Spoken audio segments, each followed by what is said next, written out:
Hi everyone, welcome to my classroom. Today we are going to discuss a new chapter, compensation management. What is compensation? It is a comprehensive term which includes wages, salaries and other allowances and benefits. Okay. That is, compensation means something such as money given or received as a payment for service. The word compensation may be defined as the money received in performance of work plus the many kind of benefit and services that an organization provide their employees. It refers to a wide range of financial and non-financial rewards to employees for their services rendered for the organization. It is paid in the form of wages, salary, or special allowance and employee benefits such as paid vacation, insurance, maternity leave, free travel facility, retirement benefit, etc. Wages are the remuneration paid for skilled, semi-skilled, and unskilled operative workforce.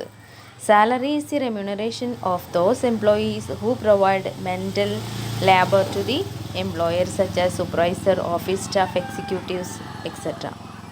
Wages are paid on daily or hourly basis, whereas salary is paid on monthly basis. ഇപ്പോൾ compensation എന്ന് പറഞ്ഞാൽ എന്താ ശരിക്കും? ഒരു ഓർഗനൈസേഷനിൽ work ചെയ്യുന്ന എംപ്ലോയീസിന് അവർ സർവീസിന് കൊടുക്കുന്ന പ്രതിഫലമാണ് കോമ്പൻസേഷൻ എന്ന് പറയുന്നത്. ഓക്കെ, അത് സാലറി ആവാം, വേജസ് ആവാം, അല്ലെങ്കിൽ മറ്റെന്തെങ്കിലും തരത്തിലുള്ള ബെനിഫിറ്റുകളാവാം. അപ്പോൾ ഒരു ഓർഗനൈസേഷന് വേണ്ടി എംപ്ലോയീസ് സർവീസ് പ്രൊവൈഡ് ചെയ്യുമ്പോൾ അതിൻ്റെ പ്രതിഫലമായിട്ട് റെമ്യൂണറേഷനായിട്ട് കൊടുക്കുന്ന വേജസിന്, സാലറീന്, അതല്ലെങ്കിൽ മറ്റെന്തെങ്കിലും അലവൻസസ് ആയിരിക്കും, അതല്ലെങ്കിൽ വേറെ എന്തെങ്കിലും benefits, maternity leave, insurance, travel facility, retirement benefit, ഇതെല്ലാം ചേർത്ത് വിളിക്കുന്ന ഒരു സംഭവമാണ് എന്ത്? കോമ്പൻസേഷൻ എന്ന് പറയുന്നത്. ഓക്കെ, അപ്പോൾ കോമ്പൻസേഷൻ എന്ന് പറയുന്നത് കോംപ്രഹെൻസീവ് ആയിട്ടുള്ള ടേമാണ്. അതിനകത്ത് ഈ പറയുന്ന എല്ലാ സംഭവങ്ങളും വരും. അത് കൊടുക്കുന്നത് എന്തിനു വേണ്ടിയിട്ട്? ഒരു ഓർഗനൈസേഷന് വേണ്ടി എംപ്ലോയീസ് വർക്ക് ചെയ്യുമ്പോൾ, അവരുടെ സർവീസസ് ഓർഗനൈസേഷന് വേണ്ടി പ്രൊവൈഡ് ചെയ്യുമ്പോൾ അതിൻ്റെ പ്രതിഫലമായിട്ട് ഓർഗനൈസേഷൻ എംപ്ലോയീസിന് കൊടുക്കുന്നതാണ് കോമ്പൻസേഷൻ, പ്രതിഫലം എന്ന് പറയും. What are the objectives of compensation planning or compensation management? The objectives includes, first one, to attract competent employees.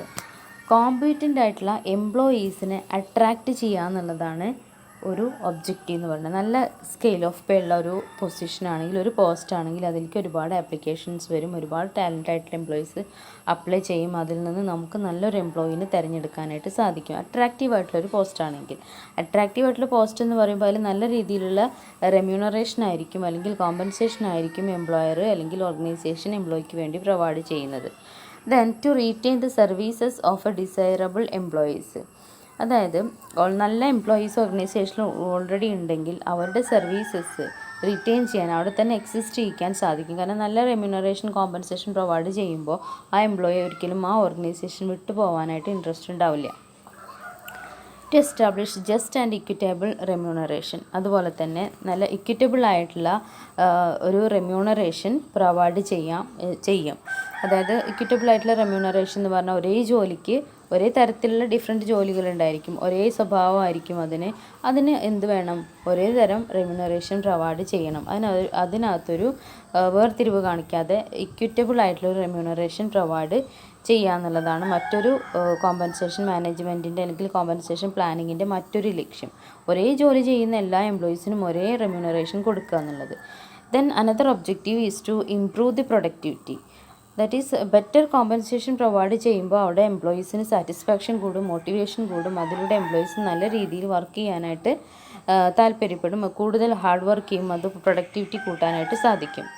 Helps to control cost. അതുപോലെ തന്നെ നല്ല രീതിയിൽ വെൽ പ്ലാൻഡ് ആയിട്ടുള്ളൊരു കോമ്പൻസേഷൻ പ്ലാനിങ് ആണ് ഒരു ഓർഗനൈസേഷൻ ഫോളോ ചെയ്യുന്നതെങ്കിൽ അവിടെ മാക്സിമം ആ ഓർഗനൈസേഷന് കോസ്റ്റ് കൺട്രോൾ ചെയ്യാനായിട്ട് സാധിക്കും. To maintain good relationship. അതുപോലെ തന്നെ നല്ല റിലേഷൻഷിപ്പ് മെയിൻറ്റെയിൻ ചെയ്യാനും ഹെൽപ്പ് ചെയ്യും. എംപ്ലോയറും എംപ്ലോയിയും തമ്മിലുള്ള റിലേഷൻഷിപ്പ് നല്ല രീതിയിൽ കൊണ്ടുപോകാൻ സാധിക്കും. കാരണം എംപ്ലോയി എഫേർട്ട് എടുത്ത് വർക്ക് ചെയ്യുമ്പോൾ അതിൻ്റെ ഒരു ഗുണവും അതിൻ്റെ ഒരു സാറ്റിസ്ഫാക്ഷനും മോട്ടിവേഷനും എംപ്ലോയിക്ക് കിട്ടുന്നത് ആ എംപ്ലോയിക്ക് പ്രൊവൈഡ് ചെയ്യുന്ന സാലറിയിലൂടെയാണ്, റെമ്യൂണറേഷനിലൂടെയാണ്. അയാൾ വർക്ക് ചെയ്യുന്നതിനനുസരിച്ചുള്ള നല്ലൊരു റെമ്യൂണറേഷൻ അയാൾക്ക് കിട്ടുമ്പോൾ ഓർഗനൈസേഷനിൽ റിറ്റെയിൻ ചെയ്യാനും ഒരുപാട് ഹാർഡ് വർക്ക് ചെയ്യാനും അതിലൂടെ ഒരു മെൻ്റൽ ആൻഡ് ഫിസിക്കൽ സാറ്റിസ്ഫാക്ഷൻ കിട്ടാനും സാധിക്കും. ഓക്കെ, അപ്പോൾ അതിലൂടെ നല്ലൊരു റിലേഷൻഷിപ്പ് മെയിൻറ്റെയിൻ ചെയ്ത് കൊണ്ടുപോകാനും സാധിക്കും ഓർഗനൈസേഷനും എംപ്ലോയീസുമായിട്ടും. ന്യൂ ആൻഡ് ഡിസയേർഡ് ബിഹേവിയർ എന്ന് വെച്ചാൽ എന്താണ്? ന്യൂ ആൻഡ് ഡിസയേർഡ് ബിഹേവിയർ എന്ന് പറയുമ്പോൾ pay should reward loyalty, commitment, experience, risk taking, initiative and other desired behaviors. If the company fails to reward such behavior, employee may go in search for a greener pastors outside. അതായത് നല്ല remuneration കൊടുക്കുന്ന ഒരു കമ്പനിയാണെങ്കിൽ അവിടെ ആ കമ്പനിയോടുള്ളൊരു ഇഷ്ടവും താല്പര്യവും കമ്മിറ്റ്മെൻറ്റും എംപ്ലോയീസിന് കൂടും. അവിടെ ഒരുപാട് കാലം വിശ്വസ്തയോടെ വർക്ക് ചെയ്യാൻ അവർക്ക് താല്പര്യം ഉണ്ടായിരിക്കും. എന്ത് റിസ്ക് എടുത്തും അവർ ജോലി ചെയ്യാൻ ഇനീഷ്യേറ്റീവ് എടുത്ത് മുന്നോട്ട് വരും. അപ്പോൾ അങ്ങനെയുള്ള സംഭവങ്ങളൊക്കെ ഉണ്ടായിരിക്കും. നല്ല രീതിയിലുള്ള റെമ്യൂണറേഷനാണ് കിട്ടുന്നതെങ്കിൽ അവരുടെ ബിഹേവിയറിൽ തന്നെ പോസിറ്റീവായിട്ടുള്ള ചേഞ്ചസ് ഓർഗനൈസേഷന് യൂസ് ചെയ്യാവുന്നതാണ്, അല്ലെങ്കിൽ ഓർഗനൈസേഷന് അനുഭവിക്കാവുന്നതാണ്. എന്ന് വെച്ചാൽ നല്ല രീതിയിലുള്ള ബിഹേവിയർ എംപ്ലോയീസിൻ്റെ ഭാഗത്ത് നിന്ന് വരണമെങ്കിൽ അവരെ നല്ല രീതിയിൽ ട്രീറ്റ് ചെയ്തിട്ടാണ് അവർക്ക് അവർ പ്രതീക്ഷിക്കുന്ന രീതിയിലുള്ള റെമ്യൂണറേഷൻ പ്രൊവൈഡ് ചെയ്യുന്നതിലൂടെയാണ്. ഓക്കെ, അപ്പോൾ ഓർഗനൈസേഷനോട് കമ്മിറ്റ്മെൻറ്റ് അവർക്ക് കൂടുകയും ചെയ്യും. Then creation of public image. A good public image among A good image എന്ന് പറയുമ്പോൾ എന്താ? നല്ലൊരു ഇമേജ് എമംഗ് പബ്ലിക്കിൻ്റെ ഇടയിൽ നല്ലൊരു ഇമേജ് എന്ന് പറയുമ്പോൾ നല്ല സാലറി ഉള്ള നല്ലൊരു റെമ്യൂണറേഷൻ കിട്ടുന്ന അല്ലെങ്കിൽ നല്ല സാലറി അഡ്മിനിസ്ട്രേഷൻ ഉള്ള ഒരു ഓർഗനൈസേഷനിലാണ് വർക്ക് ചെയ്യുന്നതെങ്കിൽ ആ ഓർഗനൈസേഷൻ വർക്ക് ചെയ്യുന്ന എംപ്ലോയീസിന് എന്തുണ്ടായിരിക്കും? ഒരു അഭിമാനം ഉണ്ടായിരിക്കും. ആ പബ്ലിക്കിൻ്റെ ഇടയിൽ അവർക്ക് നല്ലൊരു ഇമേജ് ഉണ്ടായിരിക്കും. A good image among public can be created through the good and sound wage and salary administration. ആ ഓർഗനൈസേഷനിലേക്ക് ഒരു പ്രത്യേക അട്രാക്റ്റീവ്നെസ് തന്നെ ഉണ്ട്, ഒരു അട്രാക്ഷൻ തന്നെ ഉണ്ടായിരിക്കും. Comply with legal rules. അതുപോലെ കോമ്പൻസേഷൻ മാനേജ്മെൻറ്റിൻ്റെ മറ്റൊരു ഒബ്ജക്റ്റീവ് എന്ന് പറയുന്നത് comply with legal rules. Compensation programme must invariably satisfy the government rules regarding minimum wages, bonus, allowance, benefits. Government rules അനുസരിച്ചിട്ടുള്ള ഒരു കോമ്പൻസേഷൻ പ്ലാനിങ് ആയിരിക്കണം. എംപ്ലോയീസിന് മിനിമം വേജസ് എൻഷുർ ചെയ്യണം. അവർക്ക് വേണ്ട ബോണസ്, അലവൻസ്, അതർ ബെനിഫിറ്റ്സ് എല്ലാം ഗ്രാൻറ്റ് ചെയ്യാനായിട്ട് ഓർഗനൈസേഷൻസ് ശ്രദ്ധിക്കണം. അപ്പോൾ കോമ്പൻസേഷൻ പ്ലാനിങ്ങിൽ ഓർഗനൈസേഷൻ ശ്രദ്ധിക്കേണ്ടത് ഗവൺമെൻറ്റിൻ്റെ റൂൾസും കൂടിയാണ്. And lower cost of production. Lower cost of production എന്ന് പറഞ്ഞാൽ എന്താണ്? By providing good wages to employees, productivity can be automatically improved. As a result cost of production is reduced. അതായത് നല്ല റെമ്യൂണറേഷൻ കൊടുക്കുന്ന ഒരു ഓർഗനൈസേഷൻ ആണെങ്കിൽ അവിടെ എംപ്ലോയീസിന് ഹാർഡ് വർക്ക് ചെയ്യാനുള്ള താല്പര്യം ഉണ്ടായിരിക്കും. അതിലൂടെ ഓർഗനൈസേഷന് പ്രൊഡക്ടിവിറ്റി കൂട്ടാൻ സാധിക്കും. ആ പ്രൊഡക്ടിവിറ്റി കൂട്ടുമ്പോൾ ഓട്ടോമാറ്റിക്കായിട്ട് കോസ്റ്റ് റെഡ്യൂസ് ചെയ്യാനായിട്ട് സാധിക്കും. Okay, that is lower cost of production. Cost reduce ചെയ്യാനായിട്ട് സാധിക്കും. To guarantee minimum wages. That is, good wage plan guaranteed the minimum wage to protect the interest of workers. നല്ലൊരു compensation planning ആണെങ്കിൽ, നല്ലൊരു compensation management ആണെങ്കിൽ minimum guarantee അല്ലെങ്കിൽ minimum wages guarantee ചെയ്യും. Okay, minimum wages to employees guarantee ചെയ്യും, ഉറപ്പായിരിക്കും അത്. Ease of operation. Next point. Ease of operation here means that a compensation management system should be easy to understand and operate. Then only it will promote understanding regarding the payment related matters between employees, trade unions, management, etc. അതായത് is of operation എന്ന് പറയുമ്പോൾ ഈ compensation plan ചെയ്യുന്ന സമയത്ത് compensation എന്നുള്ള ആ ഒരു ടേമിൽ എന്തൊക്കെ കാര്യങ്ങൾ വരുന്നോ, എന്തെല്ലാം കാര്യങ്ങൾ ഉൾപ്പെടുത്തിയിട്ടുണ്ടോ, അതിൻ്റെ ബേസിക് റീസൺസ് എന്താണോ, ഇങ്ങനെയുള്ള കാര്യങ്ങളെല്ലാം വളരെ ഈസി ആയിട്ട് മറ്റുള്ളവർക്ക് മനസ്സിലാക്കാനും ഓപ്പറേറ്റ് ചെയ്യാനും സാധിക്കണം. ദാറ്റ് ഈസ് അവിടെ എംപ്ലോയീസിന്, ട്രേഡ് യൂണിയൻസിന്, മാനേജ്മെൻറ്റിനൊക്കെ ക്ലിയർ ആയിട്ടുള്ളൊരു ക്ലാരിറ്റി അതിനകത്ത് ഉണ്ടായിരിക്കണം. Okay, these are the objectives of compensation planning or compensation management. Next is essential features of a good compensation management. നല്ലൊരു കോമ്പൻസേഷൻ മാനേജ്മെൻറ്റിന് എസെൻഷ്യൽ ആയിട്ടുള്ള ഫീച്ചേഴ്സ് എന്തൊക്കെയാണെന്ന് നോക്കാം. അപ്പോൾ ഒരു നല്ല കോമ്പൻസേഷൻ മാനേജ്മെൻ്റ് ആണെന്നുണ്ടെങ്കിൽ അവർക്കുണ്ടായിരിക്കുന്ന ചില പ്രത്യേകതകൾ. First, internal equity. It means to establish proper relationship between different jobs within the company. It underlines the principles of similar pay for similar work. Wage differential should be maintained between jobs in proportion of differences in the worth of jobs.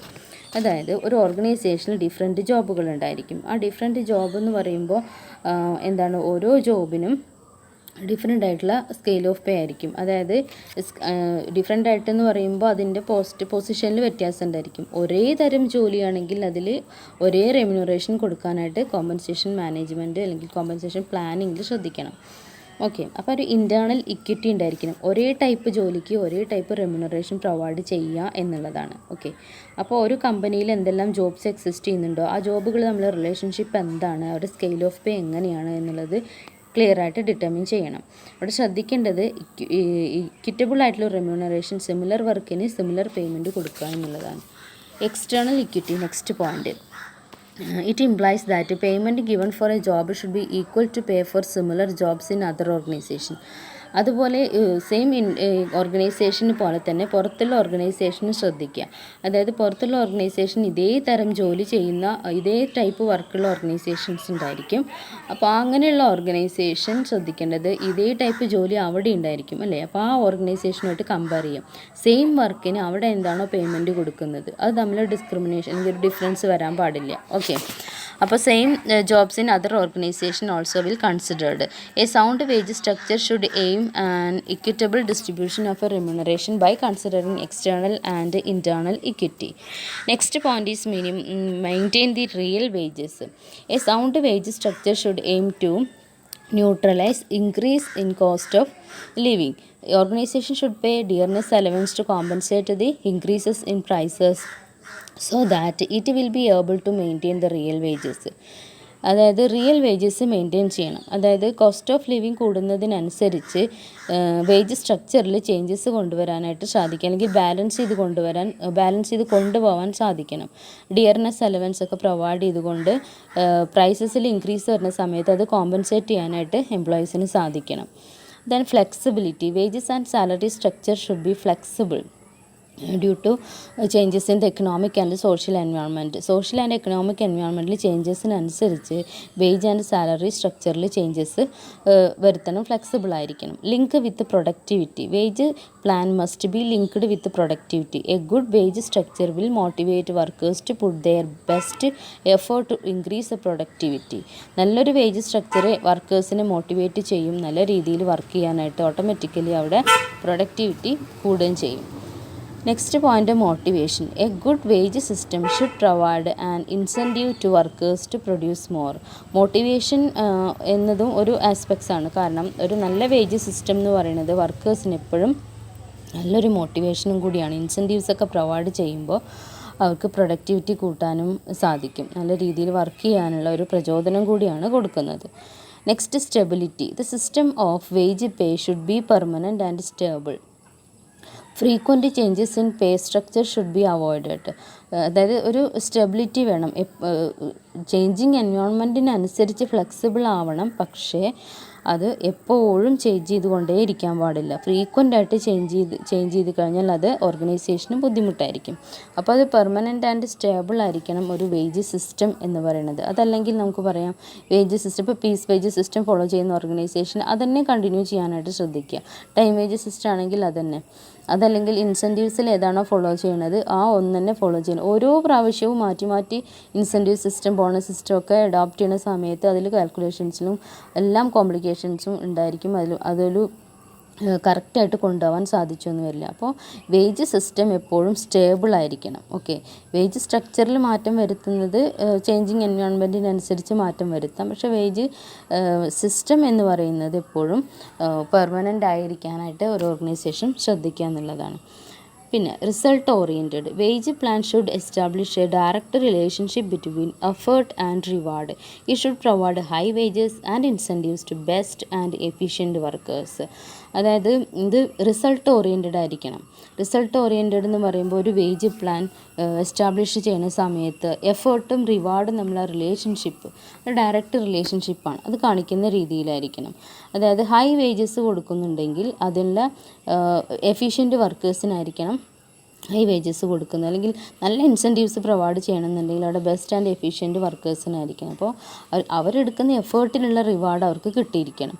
Simplicity, മറ്റത് wage and salary structure എന്ന് പറയുന്നത് ഒരിക്കലും complex ആവരുത്, അത് സിമ്പിളായിരിക്കണം. Easily to understandable, അത് easy ആയിട്ട് understand ചെയ്യാൻ പറ്റണം. അത് എംപ്ലോയീസിനായാലും മാനേജ്മെൻറ്റിനായാലും ട്രേഡ് യൂണിയനായാലും. അപ്പോൾ it should be easily understandable to all. Okay, these are the important essential features of a good compensation plan. Okay, thank you.